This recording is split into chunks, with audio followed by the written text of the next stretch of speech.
സുഗമോ ദേവി latest promo വിശേഷങ്ങളിലേക്ക് എല്ലാ കൂട്ടുകാർക്കും സ്വാഗതം. അങ്ങനെ നമ്മുടെ പുതിയ പ്രൊമോയില് കാര്യങ്ങളൊക്കെ കൈവിട്ട് പോകുകട്ടോ. നമ്മുടെ ചന്ദ്രമതിക്ക് ത്യാഗരാജന്റെ ഭീഷണി പ്രകാരം നമ്മുടെ ചന്ദ്രമതി ഗിരീഷിനെതിരെ മൊഴി കൊടുക്കുന്നുണ്ട്. ലാസ്റ്റ് നമ്മുടെ കാട്ടൂരാൻ അതൊക്കെ തിരുത്തി കുറിച്ച് നമ്മുടെ ചന്ദ്രമതിക്ക് നേരെ കേസാക്കുകയാണ്.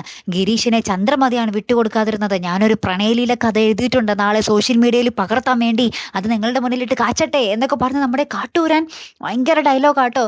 നിങ്ങൾ അയാളെ ഇതാക്കാൻ ശ്രമിച്ചു, അങ്ങനെ കീഴ്പ്പെടുത്താൻ ശ്രമിച്ചു എന്നൊക്കെ പറഞ്ഞിട്ട്. അപ്പൊ നമ്മുടെ പ്രഭാവതിക്ക് കേട്ടിട്ട് ആകെപ്പാടെ ചമ്മലായിട്ട് വയ്യേ.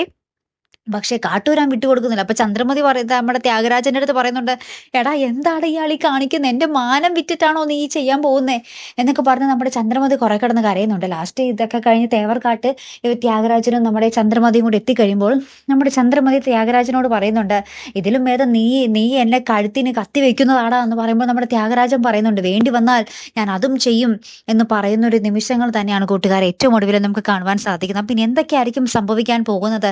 ഇനി നാണക്കേട് കൊണ്ട് നമ്മുടെ ചന്ദ്രമതി എങ്ങാനും ആത്മഹത്യക്ക് ഒരുങ്ങുമോ?